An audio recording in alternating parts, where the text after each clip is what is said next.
हम यूपी की बात करता हूं, मैं यूपी का मिनिस्टर हूं। आप यहाँ हमारे तमाम 403 विधायकों पर अगर भारी कोई विधायक पड़ता है तो ओम प्रकाश राजभर सबको दबा के रखता है। 2024 में कुछ जादू चल पाएगा आपका? हमारा क्या जादू है? भावनाएं तो आपकी भी ये घोषी उपचुनाव के पहले आप भी तार ठोकते थे मंत्रिमंडल में जगह के लिए, और अब परिस्थितियां विपरीत हो गई घोषी उपचुनाव के बाद। घोषी का चुनाव आप भी अच्छी तरह मैसेज आपको मिला होगा। भारतीय समाज पार्टी किसी के साथ रहती है, मजबूती से अपने वोटरों को लेके वहां के चुनाव की समीक्षा करेंगे। तो प्रत्याशी चुनाव नहीं लड़ रहा था, बल्कि ओम प्रकाश राजभर चुनाव लड़ रहा था। एक एक गांव, एक एक बूथ पर हम लोग 300 नेता लेकर के वहीं 20 दिन थे। एक एक बूथ पर वोट डलवाने का 210 बूथ जहां हमारा वर्चस्व है, बीजेपी का एनडीए के साथियों का मिला के 210 बूथ पर जीते हैं। हम वैसे ही चैलेंज थोड़ा करते हैं। तो राहुल गांधी के खिलाफ आपके पार्टी का कोई नेता है, आप चुनाव लड़ेंगे? अरे महाराज, हम राहुल के खिलाफ कहीं लड़ने जाए? हमको लोकसभा लड़ना नहीं तो हम क्या करें जा कोई के खिलाफ लड़ने के लिए। और अब परिस्थितियां विपरीत हो गई घोषी उपचुनाव के बाद।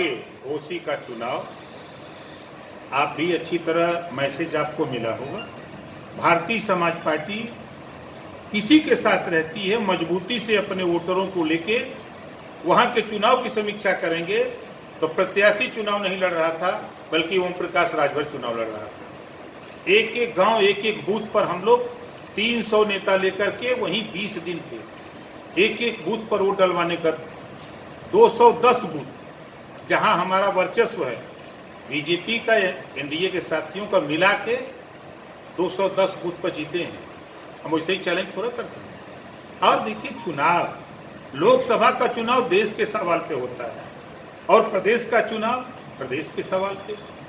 एक चुनाव जो हम तो आप लोगों को धन्य मानते हैं, पंचायत चुनाव आया तो आप लोगों ने कहा कि सेमीफाइनल चुनाव है 24 का, वो बीत गया। निकाय चुनाव आ गया, भाई अब ये सेमीफाइनल है। 17 तो निगम हार गए। फिर बाई इलेक्शन आया लोकसभा का आजमगढ़ रामपुर, कि अब ये सेमीफाइनल दोनों हार गए।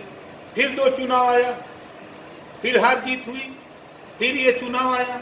ये चुनाव, लोकसभा के चुनाव में कोई मतलब नहीं। आज के तारीख में देश में नरेंद्र मोदी जी के मुकाबले कोई अभी तक कैंडिडेट तैयार नहीं है। विपक्ष में भी कोई तैयार नहीं है।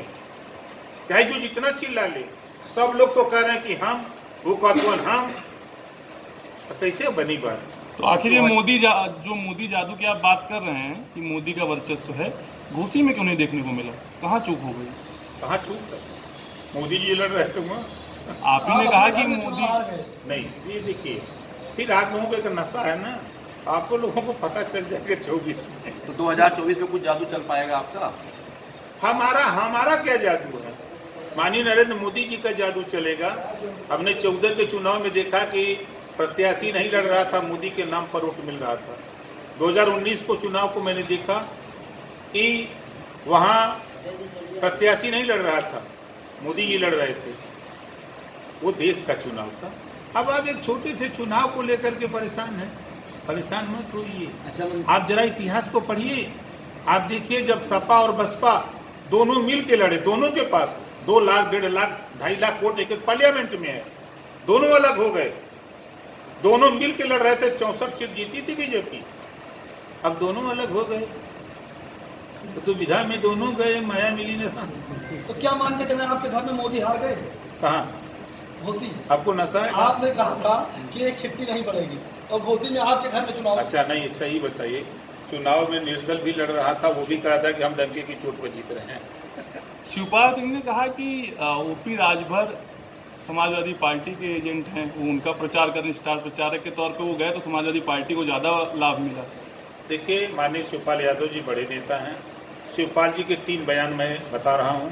जब उन्होंने प्रगतिशील समाजवादी पार्टी बनाई, पहला बयान दिया कि समाजवादी पार्टी में एक शकुनी है, उनका इशारा था प्रोफेसर राम गोपाल की तरफ। दूसरा उनका बयान आया, आपने पढ़ा होगा, देखा होगा, कि समाजवादी पार्टी में लुच्चे लफंगे आ गए हैं, शराब माफिया आ गए हैं, गरीबों की जमीन कब्जा करने वाले लोग आ गए हैं।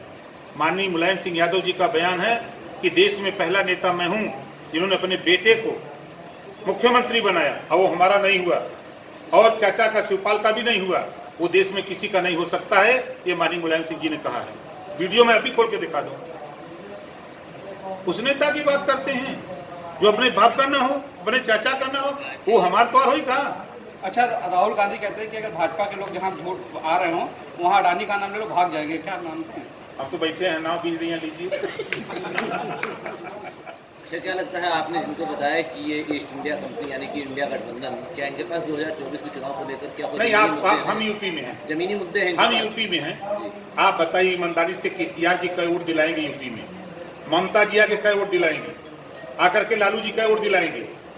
एक नेता का नाम बताइए एनडीए में जो हो, क्या वजूद है कांग्रेस का उत्तर प्रदेश में? 2 एमएलए उनके हैं, 6 एमएलए हमारे हैं, तुलना करिए। तो राहुल गांधी के खिलाफ आपके पार्टी का कोई नेता है, आप चुनाव लड़ेंगे? अरे महाराज, हम राहुल के खिलाफ काहे लड़ने जाए? हमको लोकसभा लड़ना नहीं तो हम क्या करें जा कोई के खिलाफ लड़ने?